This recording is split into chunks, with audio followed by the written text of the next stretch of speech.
گانے بجانے موسیقی اس کا بھی ایک نشہ ہے, زنا کا بھی ایک نشہ ہے, انٹرنیٹ پر فحش بیہودہ فلمیں دیکھنا یہ بھی ایک کیا ہے, ہیروئن سے بدتر نشہ ہے. اس نشے سے اپنے آپ کو دور رکھو, بچا کے رکھو, ہنسی خوشی زندگی گزارو, ایسی پیاری پاکیزہ زندگی. قرآن کہتا ہے فَلَنُحْيِيَنَّهُ حَيَاةً طَيِّبَةً, ہم ایسی زندگی دیں گے جو کیا ہوگی, پاکیزہ.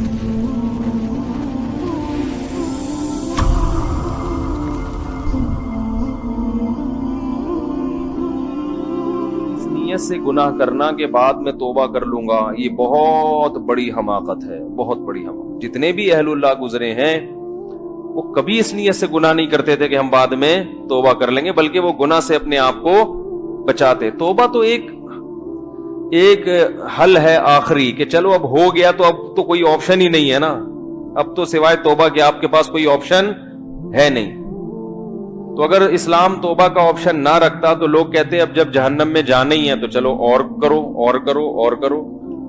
اس لیے اللہ نے ایک آپشن رکھا ہے, چل بھائی اب آ جا. لیکن توبہ کرنا آسان کام نہیں ہے, کیونکہ جب ایک دفعہ گناہ کا چسکا لگتا ہے تو پھر اس کو چھوڑنا آسان نہیں ہوتا. اور توبہ کی شرائط میں یہ بات داخل ہے کہ آئندہ نہ کرنے کا عزم ہو. یہ بڑا مشکل ہو جاتا ہے.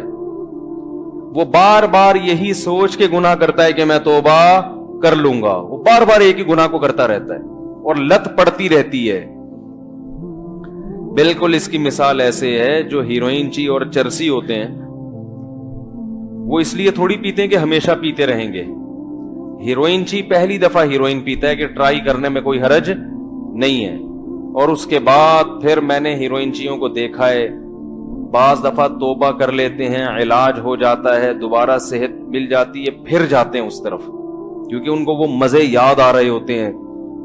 اس لیے علماء نے لکھا ہے کہ گناہ سے جتنا دور بھاگو اچھا ہے. گناہ کرنے کے بعد اگر چھوٹ بھی جائے نا تو زندگی بھر اس کی یاد انسان کو پریشان کرتی ہے, بار بار دل چاہے گا, دل کی خواہش کو کچلے گا. تو اپنے آپ کو اس ٹینشن میں ڈالے کیوں انسان؟ اور جو نہیں کرتے ان کا دل چاہتا ہی نہیں ہے, وہ عادت ہوتی ہے, وہ ہنسی خوشی سکون سے زندگی گزارتے. اب دیکھو ہم لوگ الحمدللہ ہیروئن نہیں پیتے, یہاں کتنے لوگ بیٹھے ہوئے ہیں ماشاءاللہ, کبھی کیمرے میں دکھا دیا کرو یار. ایک صاحب نے کمنٹس کیے جو میرے مخالفین میں سے ہیں کہ ان غریبوں کے پاس 2 کیمرے تو ہیں نہیں کہ اس سے پبلک کو دکھا دیں, اور باتیں ممبر پہ بیٹھ گئے ایسی کرتے. تو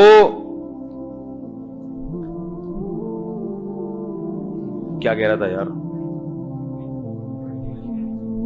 ہاں کوئی الحمدللہ ہیروئن تو نہیں پیتا نا, شاید کوئی چرس مرس پیتا ہو, لیکن میرا خیال ہے امید ہے وہ بھی نہیں پیتے ہوں گے, لیکن ہیروئن تو کوئی نہیں پیتا نا. تو اب ہم مطمئن ہیں یا نہیں ہیں؟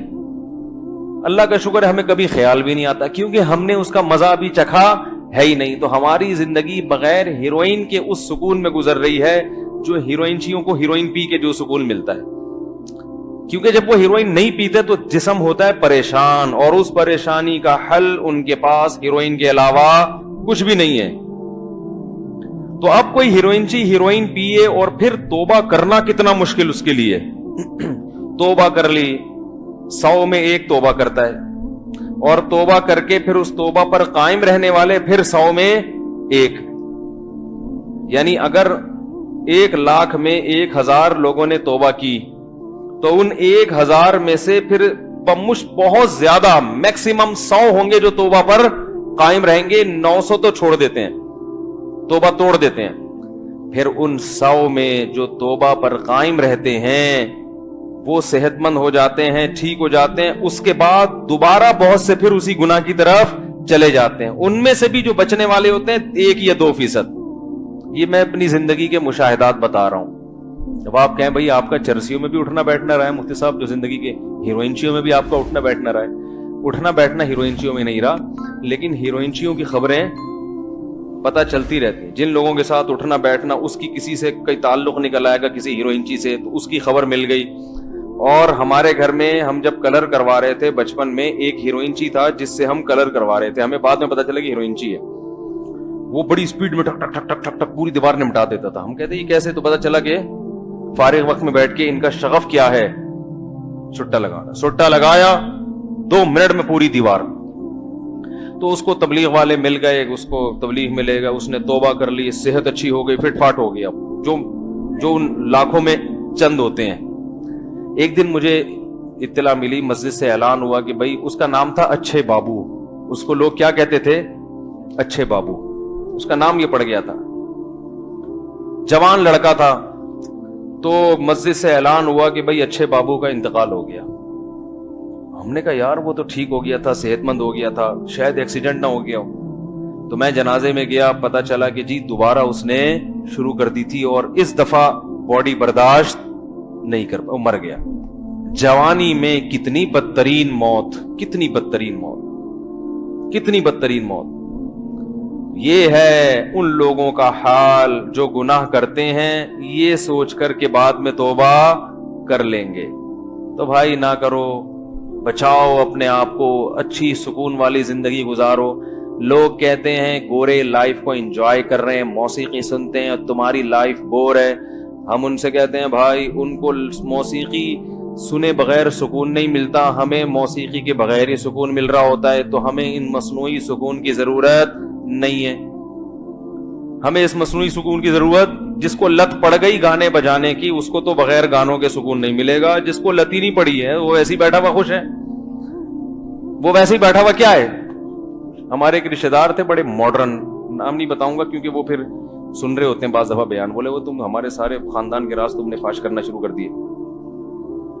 تو وہ کچھ خواتین تھیں, وہ ہمارے گھر آئی, پرانی بات ہے 10-12 سال ہو گئے. تو ہمارے گھر میں نہ ٹی وی تھا نہ کوئی ڈرامے فلمیں, ظاہر ٹی وی نہیں ہے تو, اور اس وقت بلکہ یہ بات ہوگی 20 سال پرانی تقریباً, کمپیوٹر بھی نہیں تھا. تو وہ جو خاندان کی خواتین تھی وہ ہمارے گھر آئیں اور ہمارے گھر میں کہنے لگی تم لوگ کی زندگی کتنی بور ہے, توبہ کیسی بور لائف, کیا کرتے ہو, یہ کوئی بات ہے. صبح اٹھ کے نماز پڑھی, وہ بڑے بھائی لے کے بیٹھ جاتے تھے, سب تلاوت شروع کر دیتے تھے, اس کے بعد اسکول چلے گئے, پھر آئے, پھر وہ کھیلنے چلے گئے عصر کے بعد. یہ کیسی بور لائف. تو اصل میں بور لائف آپ کو اس لیے لگ رہی ہے کہ آپ کو سٹے گی. بولو بھائی, چرسی کو بھی ہیروئنچو کو بھی ایسا ہی لگتا ہے یار, نہ تم کچھ پیتے ہو نہ سٹا لگاتے ہو, تمہیں تو تم یہ کیا, یہ کھانا کھا رہے ہو, چاول کھا رہے ہو, بریانی کھا رہے ہو, کوئی مزہ ہے. سٹا لگاؤ, پھر جو مزہ ہے پتہ چلے گا. تو اگر ہم ان کی باتوں میں آ کے سٹا لگانا شروع کر دیں تو ہم سے بڑا بے وقوف کوئی ہوگا دنیا میں. تو یاد رکھو, اسی طرح گانے بجانے, موسیقی, اس کا بھی ایک نشہ ہے, زنا کا بھی ایک نشہ ہے, انٹرنیٹ پر فحش بیہودہ فلمیں دیکھنا یہ بھی ایک کیا ہے, ہیروئن سے بدتر نشہ ہے. اس نشے سے اپنے آپ کو دور رکھو, بچا کے رکھو, ہنسی خوشی زندگی گزارو, ایسی پیاری پاکیزہ زندگی. قرآن کہتا ہے فَلَنُحْيِيَنَّهُ حَيَاةً طَيِّبَةً, ہم ایسی زندگی دیں گے جو کیا ہوگی, پاکیزہ. پاکیزہ کا لفظ بتا رہا ہے جیسے میلے کچیلے آدمی کو نہا دھو کے خوشبو لگا کے جو سکون ملتا ہے نا, وہ سکون تمہیں 24 گھنٹے ملے گا. وہ سکون تمہیں 24 گھنٹے ملے گا. تو اس لیے بچائیں, اور دل چاہے تو دل کی خواہشات کو کیا کر دیں, کچل دیں. اس کا دنیا میں بھی فائدہ, آخرت میں بھی. دنیا میں فائدہ جیسے یوسف علیہ السلام جن کا واقعہ چل رہا ہے, اپنے آپ کو برائی سے بچایا, اللہ نے دنیا میں بھی نوازا, اور قیامت تک ان کا تذکرہ ہوتا رہے گا.